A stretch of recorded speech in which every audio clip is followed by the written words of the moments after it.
ஓம் நம சிவாய. வாக்குண்டாம் நல்ல மனமுண்டாம் மாமலராள் நோக்குண்டாம் மேனி நுடங்காது பூக்கொண்டு துப்பார் திருமேனி தும்பிக்கையான் பாதம் தப்பாமல் ஷார்வார் தமக்கு. அரண்நாமம் 266வது திருநாமம் ஓம் கர்ம சர்வபந்த விமோச்சனாய நமஹா அப்படின்னு இருக்கு. ரொம்ப பொருள் பதிந்த ரொம்ப அழகான திருநாமம். கர்ம சர்வபந்த விமோச்சனாய நமஹா அப்படின்னு இருக்கு. இதோட பொருள் என்ன அப்படின்னா, பக்தர்களுக்கு அந்த கர்மங்களால் ஏற்படக்கூடிய கட்டு பந்தம் அதிலேருந்து விடுவிக்கக்கூடியவர் அப்படின்னு அர்த்தம். இந்த ஜீவர்களுக்கெல்லாம் எப்படி ஒரு கட்டுண்டு இருக்கோம் அப்படின்னர், ஏதோ முன்வினை பயன் வினை பயன் வினை பயன் அப்படின்னு சொல்கிறோம். வினைனா என்ன? செயல். நாம் ஏதோ பண்ணுறோம் இல்லையா? எந்த ஜீவராசிகளும் தான் ஏதோ ஒன்று பண்ணுறது, சும்மாவே இல்லை, ஏதோ பண்ணின்னு இருக்கு. அந்த பண்ணுறதுலையே நற்செயல் தீய செயல் அப்படின்னு வந்துடுறது. வந்ததுன்னா நல்ல செயலுக்குன்னு நல்ல பலன், தீய செயலுக்குன்னு நமக்கு தண்டனை அப்படிங்கிறது இது இருக்கு, ஒரு நேதி, இது சட்டம். அப்படி இருக்கிறதே நாம் செய்கிற இந்த கடமைகள்னால செயல்களால் நமக்கு சில பந்தங்கள்லாம் ஏற்படுது. என்ன? இந்த வினைப்பயன் வினைப்பயன் அப்படிங்கிறது இது ஏற்படுறது. இந்த வினைப்பயன்களிலேருந்தெல்லாம் நம்மளை விடுவிக்கக்கூடியவர் அப்படிங்கிறது தான் கர்ம சர்வபந்த விமோச்சனாய நமஹா அப்படிங்கிற திருநாமம் சொல்கிறது. என்ன ஒரு பெரிய ஒரு விஷயம் அப்படின்னா, இதிலேருந்து விடுபடுறதுக்குத்தான் எல்லாருமே ஆசைப்படுறோம். மோட்சம் மோட்சம் மோட்சம், விடுதலை விடுதலை அப்படின்னா என்ன விடுதலை? இதான். அப்படி விடுபட்டுட்டோம் அப்படின்னா எந்த ஒரு நமக்கு செயலும் இல்லை, ஒரு கடமையும் இல்லை, நமக்கு அதனால எந்த ஒரு இல்லை பாப புண்ணியமும் வரலை, நல்வினை தீவினை பல பயன்களும் வராத இருக்குது அப்படின்னா அதுதானே பெரிய நிலை. அதை அடையணும் அப்படிங்கிறதுக்கு தான் நாம் எல்லோரும் ஆசைப்படுறோம். அதுக்குத்தான் நமக்கு வேதமாக இருக்கட்டும், சாஸ்திரங்களாகட்டும், புராண இதிகாசங்களாக இருக்கட்டும், ஆன்மீகம் அதுதான் நமக்கு வழிகாமிக்கிறது. இந்த பந்தங்களிலேருந்தெல்லாம் விடுபட்டு, இந்த பற்றிலேருந்தெல்லாம் விடுபட்டு நாம் எப்படி நாம் பேரின்ப நிலையில் இருக்கிறது அப்படிங்கிறது. முன்னாலே சொன்னோம், சைவ சித்தாந்தத்தில் பதி பசு பாசம் அப்படிங்கிற 3 தத்துவம், 3 கோட்பாடு ரொம்ப முக்கியம் சைவ சித்தாந்தத்துக்கு அப்படின்னு சொன்னோம் இல்லையா? அதில் இந்த நாம் பசுக்களாகிய நாமெல்லாம் இந்த பந்தத்தினால கட்டுப்பட்டிருக்கோம். எந்த பந்தம் அப்படின்னு, இந்த இதுதான். இதை சம்சார பந்தம்னு சொல்லலாம். என்ன எதுவாக இருந்தாலுமே நமக்கு பந்தம்தான். நாம் எந்த இடத்துல போய் என்ன காரியத்தில் ஈடுபட்டாலும் அது நம்மளை பந்தப்படுத்தக்கூடியதுதான். ஏதோ ஒரு விதத்தில் நம்மளை கட்டுப்படுத்தக்கூடியது. ஏன்னா அதனால் வரக்கூடிய பலனை உத்தேசித்து, அது நல்பலனும் வரலாம், தீய கெட்ட பலனும் வரலாம். அதுக்குண்டானதை நாம் பதில் சொல்லியே தான் ஆகும். அப்படி இருக்கிற அந்த பெரிய இந்த பந்தத்திலேருந்து சம்சார பந்தம் அப்படின்லாம் சொல்லுமே, இந்த பந்தத்திலேருந்து நம்மளை விடுவிக்கக்கூடிய பதியாக அவர் இருக்கார். அதனால தான் அவருக்கு கர்ம சர்வபந்த விமோச்சனா. இதுக்கு முன்னாலேயே பசுபதியாக அவர் இருக்கார் அப்படிங்கிறதையும் பார்த்தோம்.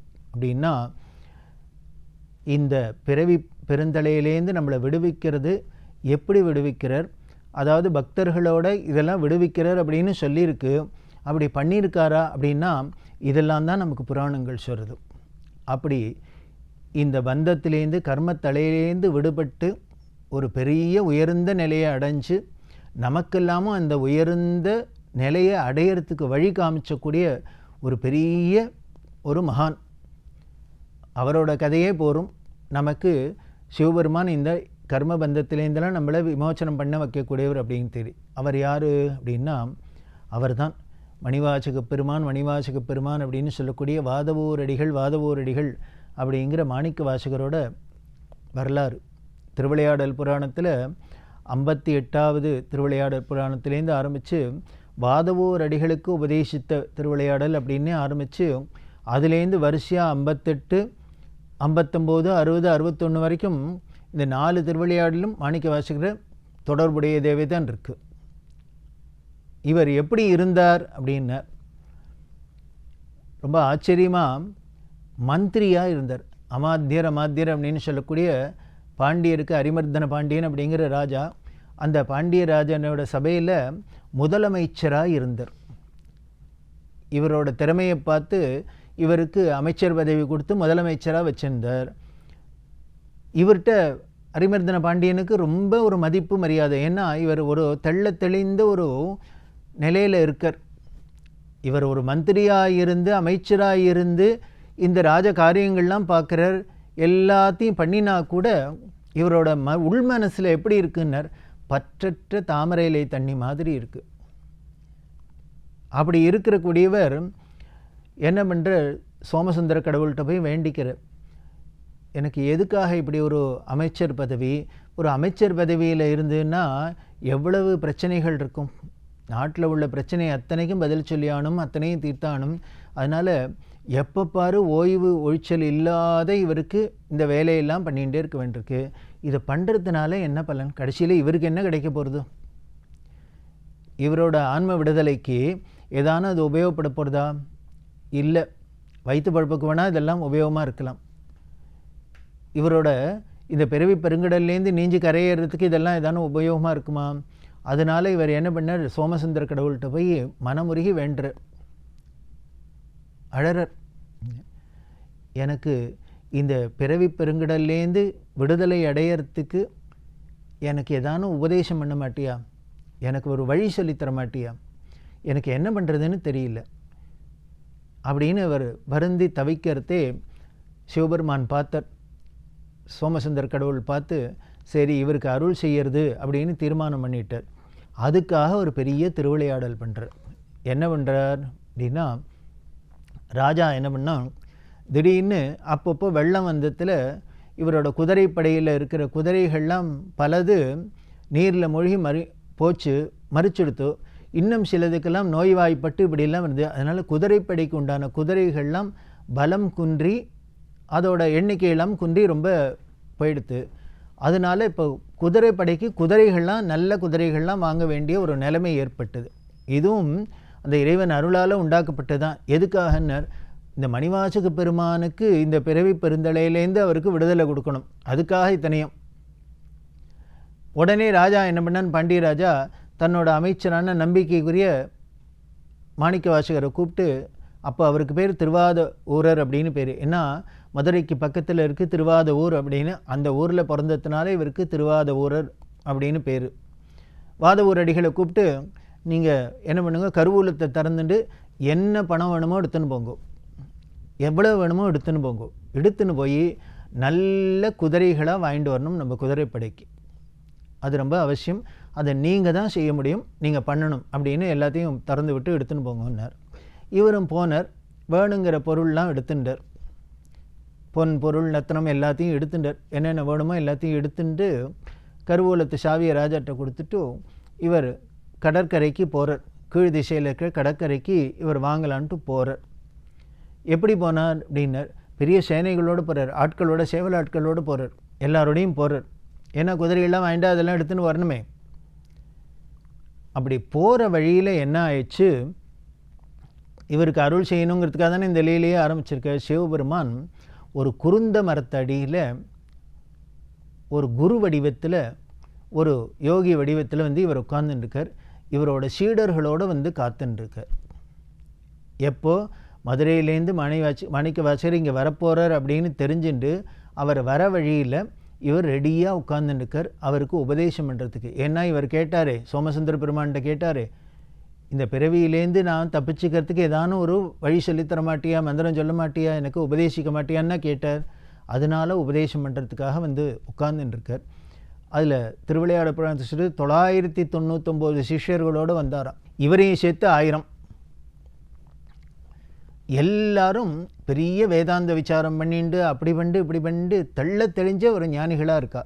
அத்தனை பேர் புடைசூழ இவர் ஒரு மரத்தடியில், குருந்த மரத்தடியில் உட்காண்டிருக்கார்.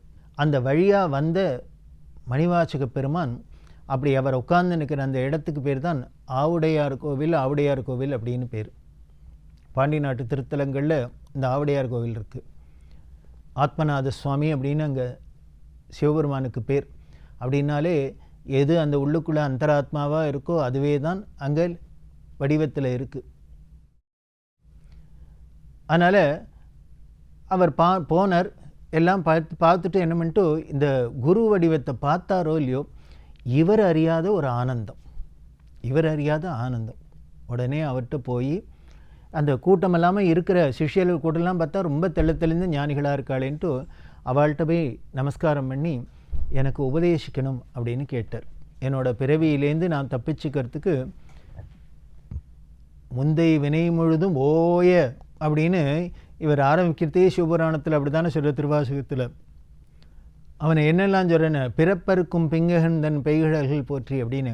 இந்த பிறப்பு இறப்புங்கிறத இதெல்லாம் அறுத்து தள்ளக்கூடிய அந்த கெட்டிக்காரனா அவரோட திருவடியில் அப்படின்னு தானே சொல்கிறார். அப்படி போய் விழுந்தார். இவர் திருப்பாதத்தை தூக்கி அவர் தலையில் வச்சார். அவருக்கு என்ன உபதேசம் பண்ணணுமோ அந்த ஆன்ம தத்துவத்தை, சிவஞான போதத்தை உபதேசம் பண்ணினா இவர் ரொம்ப சந்தோஷப்பட்டார். உடனே சிவபெருமான் சொன்னார், உனக்கு இன்னும் சில கடமைகள்லாம் இருக்குது, அதை முடிச்சுண்டு நீ அப்புறம் உனக்கு என்ன பண்ணணுமோ அதை பண்ணுவேன்னு. அப்போ என்ன ஆயிருக்குன்னார், இவருக்கு இந்த கர்ம பந்தத்திலேருந்தெல்லாம் இவர் விடுவிக்க தான் வந்திருக்கார், ஆனால் இன்னும் சில கடமை அப்படின்னு. அப்போ தான் இவர் என்ன பண்ணார், இவர் கொண்டு வந்த பொருளெல்லாம் பார்த்துட்டு உனக்கும் உன் அடியார்களுக்குன்னா செலவழிக்கணும் அப்படின்னு ஆசைப்படுறேன்னா உடனே ஆவுடையார் கோவில் திருப்பணி செய்ய சொன்னார். அடியார்களுக்கெல்லாம் செலவழிச்சுட்டு எல்லாம் பண்ணிட்டு இன்னும் சில கடமை இருக்குது அப்படின்ட்டு மறைஞ்சு போயிட்டார் குருவடிவாக வந்த சிவபெருமான். உடனே ராஜாட்டேந்து ஓலை வந்தது. இவர் உடனே நேராக பாண்டிய நாட்டுக்கு போனார், மதுரைக்கு போனார். இன்னும் எப்போ குதிரை வரும்னு சுவாமிகிட்ட கேட்குறார். கூடிய விரைவில் குதிரையெல்லாம் நல்ல குதிரை வரும், நீ போ நாட்டுக்கு போய் ராஜாட்ட சொல்லிவிடுன்ட்டு இவர் போய் சொன்னார். பாண்டிய ராஜா எதிர்பார்த்துருக்கார். பார்த்தா ஒரு நாளைக்கு குதிரையெல்லாம் வந்தது. எப்படி வந்ததுன்னு, அது வரத்துக்கு முன்னால் காலதாமதமாக இவர் பாண்டிய ராஜா நம்பிக்கை எழுந்து வாதபுரடிகளை பலவிதத்தில் துன்புறுத்த இவர் திருப்பி சிவபெருமான்கிட்ட வேண்ட, எனக்கு இப்படி உபதேசம்லாம் பண்ணிவிட்டு இப்படி திருப்பி இது மாதிரி ஒரு பந்தத்தில் மாட்டி விட்டுருக்கேன்னு சொல்ல, எல்லாம் வரும் 3 நாளில் திருப்பி குதிரையெல்லாம் வரும்னு சொல்ல 3 நாள் ஆச்சு. 3ஆம் நாள் கடைசியில் வந்தது. எப்படி வந்ததுன்னர், காட்டில் இருக்கிற நரிகள்லாம் குதிரையாக போகும்னு சொல்லிட்டார். நரியெல்லாம் பரியாக்கி கொண்டு வந்து ராஜாவுக்கு முன்னால் நிறுத்த ராஜா சந்தோஷப்பட்டு இவரை விடுதலை பண்ண. உடனே திருப்பி சோதனை என்னென்னு, அன்று இரவே நரிகள்லாம் இந்த குதிரையெல்லாம் பரியெல்லாம் திருப்பி நரியாயின்னு ஓலமிட்டு மதுரை முழுக்கலும் ஓட ஆரம்பிச்சிட்டோம். ராஜா பார்த்தான், என்ன பண்ணுறதுன்னு தெரியல.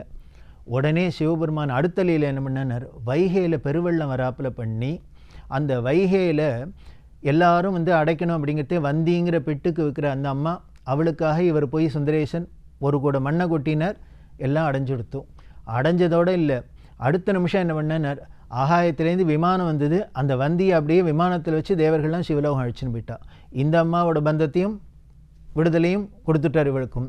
அதுக்கப்புறம் போய் ராஜாட்ட சொல்லி, நான் தான் இந்த லீலையெல்லாம் பண்ணினேன் அப்படின்னு சொல்லி திருப்பி அவருக்கு குதிரையெல்லாம் கொடுத்து மாணிக்க வாசகரோட பெருமையை சொல்ல, மாணிக்க வாசகரை குருவாக ஏத்துண்டு அரிமர்தன பாண்டியன் அவர் பெரும் பதவி அடைஞ்சார்.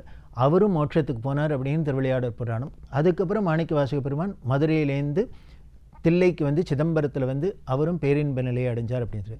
இதில் பார்த்தீங்கன்னா மாணிக்க வாசகருக்கு, வந்திக்கு, பாண்டிய ராஜாவுக்கு இத்தனை பேருக்கும் கர்ம வினையிலேருந்து மோட்சம் அளிச்சிருக்கார். அப்படின்னா கர்ம சர்வபந்த விமோச்சனாய நமஹா அப்படின்னு.